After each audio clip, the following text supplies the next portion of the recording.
تو اپنی اولاد کی کم سے کم دینی تربیت اس طرح سے کرو کہ تمہارے جانے کے بعد بھی وہ تمہارے لیے ذخیرہ آخرت بنے، تمہارے لیے کم سے کم دعا تو کرے. ہاں جی، كتاب الله للأرواح نور. اللہ کے رسول صلی اللہ علیہ وسلم نے فرمایا انسان جب مر جاتا ہے اس کے اعمال کا سلسلہ منقطع ہو جاتا ہے، بند ہو جاتا ہے. الا من ثلاثۃ، مگر تین چیزیں باقی رہی: صدقۃ جاریۃ، صدقہ جاریہ، یعنی ایسا کوئی نیک کام کیا اس کے جانے کے بعد بھی وہ چیز باقی ہے. مثلا مسجد بنا دی تو جب تک لوگ اس میں نماز پڑھتے رہیں گے، تلاوت کرتے رہیں گے، ذکر کرتے رہیں گے، تو مسجد بنانے والے کو اس کا ثواب ملتا رہے گا، چاہے وہ دنیا سے رخصت بھی ہو جائے اس کا ثواب اس کو ملتا رہے گا. کوئی مدرسہ بنایا جہاں پر بچے قرآن و حدیث کی تعلیم حاصل کر رہے ہیں، جب تک وہ باقی رہے گا اس کو مرنے کے بعد بھی اس کا ثواب ملتا رہے گا. اسی طرح سے محلے میں پانی کی شدید ضرورت ہے، کسی نے محلے میں بورنگ لگوا لی، جتنے لوگ پانی پئیں گے جب تک وہ بورنگ رہیں گی اس شخص کو اس کا ثواب ملتا رہے گا. اسی طرح سے کسی محلے میں بہت تکلیف کے راستے خراب ہیں، کسی نے اپنے ذاتی پیسے سے راستہ بنا لیا، سڑک بنا دی، اب لوگ اس پہ چل رہے ہیں، جب تک وہ سڑک رہے گی اس کا ثواب اس بنانے والے کو ملتا رہے گا. کسی نے سرائے بنا دی مسافروں کے لیے، جب تک مسافرین اس میں رکتے رہیں گے اس بنانے والے کو اس کا اجر و ثواب ملتا رہے گا.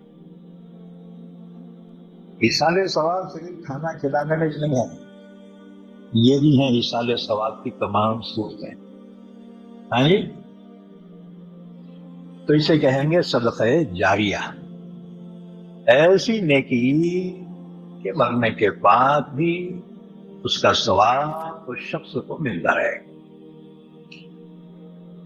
دوسری چیز او علم ينتفع به، وہ علم جس سے لوگ فائدہ اٹھاتے رہے. کسی کو تم نے کوئی اچھی بات سکھا دی، قرآن پڑھا دیا، حدیث پڑھا دی، اب انہوں نے دوسروں کو پڑھایا اور انہوں نے تیسرے کو، سلسلہ چلتا رہا. جب تک سلسلہ چلتا رہے گا اس کا ثواب اس پہلے شخص کو ملتا رہے گا. کسی نے کوئی دینی کتاب لکھی، لوگ پڑھتے رہے، تو جب تک لوگ اس کو پڑھتے رہیں گے اس کا ثواب اس مصنف کو ملتا رہے گا. اور علم ينتفع به، یہ صدقہ جاریہ عالموں کے لیے، اور جن کا مشغلہ ہے تعلیم تعلم، پڑھنا پڑھا. ضروری نہیں کہ پوری کتاب ہی پڑھا دے، کسی کو سورہ سکھا دیا، الحمدللہ کا سورہ کسی کو سکھا دیا، اب وہ جب تک پڑھتا رہے گا اس کا ثواب سکھانے والے کو ملتا رہے گا. اور تیسری چیز او ولد صالح یدعو له، نیک اولاد چھوڑی، یہ دنیا سے رخصت ہو گیا، نیک اولاد اس کے لیے دعائے خیر کرتی رہے، اس کا اجر و ثواب اس مرحوم کو ملتا رہے گا. حدیث پاک میں ہے ایک جنتی کا درجہ اچانک بڑھ جائے گا، وہ جنتی تعجب سے کہے گا اے اللہ میں نے تو کوئی ایسا عمل کیا نہیں، اچانک میرا درجہ کیسے بڑھ گیا؟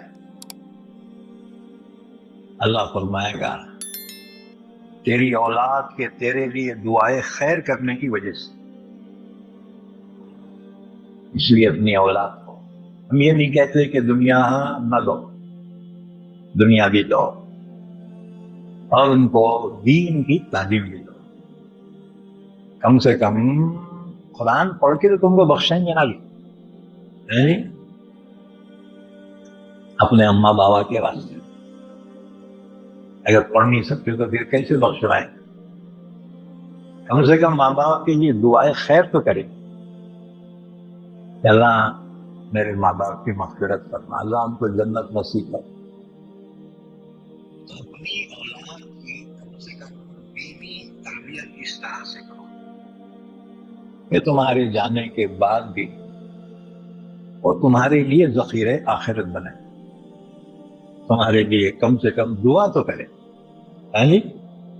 اگر اولاد غلط نکلی، پینے کھانے والی، ظاہر بات ہے وہ کیا دعا کرے گی؟ بگڑی ہوئی اولاد. تو اپنی اولاد کی اچھی تربیت کرو، دینی تربیت کرو. دنیا میں دو ان کو، زمین جائیداد اسٹیٹ دو، منع نہیں ہے، لیکن نیک بنا کے جاؤ. تو تیسری چیز اللہ کے نبی نے فرمایا اولد صالح یدعو لہ. دنیا سے جانے کے بعد نیک اولاد اس کے لیے ذخیرہ آخرت ہے، جو اس کے لیے دعائیں خیر کرتی ہے.